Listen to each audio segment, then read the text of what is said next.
ಸತೀಶ್ ಜಾರಕಿಹೊಳಿ ಎಂಬ ಹೆಸರನ್ನು ನಾನು ಕಾನೂನಿನ ಮೂಲಕ ಸ್ಥಾಪಿತವಾದ ಭಾರತದ ಸಂವಿಧಾನ ವಿಷಯದಲ್ಲಿ ನಿಜವಾದ ಶ್ರದ್ಧೆ ಮತ್ತು ನಿಷ್ಠೆಯನ್ನು ಹೊಂದಿರುತ್ತೇನೆಂದು ನಾನು ಭಾರತದ ಸಾರ್ವಭೌಮತ್ವವನ್ನು ಮತ್ತು ಅಖಂಡತೆಯನ್ನು ಎತ್ತಿ ಹಿಡಿತೇನೆಂದು ಮತ್ತು ಕರ್ನಾಟಕ ರಾಜ್ಯದ ಮಂತ್ರಿಯಾಗಿ ನನ್ನ ಕರ್ತವ್ಯಗಳನ್ನು ಶ್ರದ್ಧಾಪೂರ್ವಕವಾಗಿ ಮತ್ತು ಅಂತಃಕರಣಪೂರ್ವಕವಾಗಿ ನಿರ್ವಹಿಸ್ತೇನೆಂದು ಭಯ ಅಥವಾ ಪಕ್ಷಪಾತವಿಲ್ಲದೆ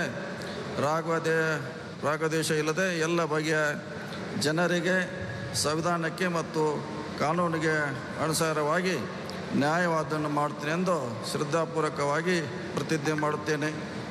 ನಾನು ಸತೀಶ್ ಜಾರಕಿಹೊಳಿ ಎಂಬ ಹೆಸರನ್ನು ನಾನು ಕರ್ನಾಟಕ ರಾಜ್ಯದ ಮಂತ್ರಿಯಾಗಿ ನನ್ನ ಪರ್ಯಾಲೋಚನೆಗೆ ತರಲಾಗುವ ಅಥವಾ ನನಗೆ ತಿಳಿದ ಬರುವ ಯಾವುದೇ ವಿಷಯವನ್ನು ರಾಜ್ಯದ ಮಂತ್ರಿಯಾಗಿ ನನ್ನ ಕರ್ತವ್ಯಯುಕ್ತ ನಿರ್ವಹಣೆಗೆ ಅಗತ್ಯವಾಗಬಹುದಾದ ಸಂದರ್ಭವಲ್ಲದೆ ಅನ್ಯಥಾ ಯಾರೇ ವ್ಯಕ್ತಿಗೆ ಅಥವಾ ವ್ಯಕ್ತಿಗಳಿಗೆ ಪ್ರತ್ಯೇಕವಾಗಿ ಮತ್ತು ಪರೋಕ್ಷವಾಗಿ ತಿಳಿಸುವುದಿಲ್ಲ ಅಥವಾ ಬಹಿರಂಗಪಡಿಸಲು ಎಂದು ಶ್ರದ್ಧಾಪೂರ್ವಕವಾಗಿ ಪ್ರತಿಜ್ಞೆ ಮಾಡುತ್ತೇನೆ.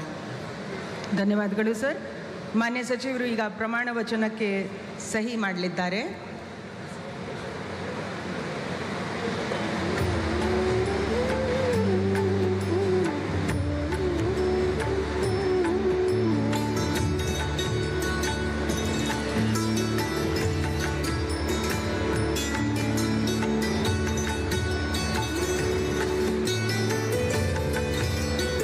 ಮಾನ್ಯ ಸಚಿವರಿಗೆ ಹೂಗುಚ್ಚೆ ಮುಖಾಂತರ ಮಾನ್ಯ ರಾಜ್ಯಪಾಲರು ಹಾಗೂ ಮಾನ್ಯ ಮುಖ್ಯಮಂತ್ರಿಗಳು ಶುಭಾಶಯಗಳನ್ನು ಕೋರುತ್ತಿದ್ದಾರೆ.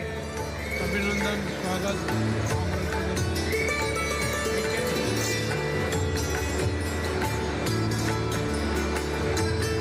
ಸಂಪೂರ್ಣ ನ್ಯೂಸ್, ಇದು ನೊಂದವರ ಧ್ವನಿ.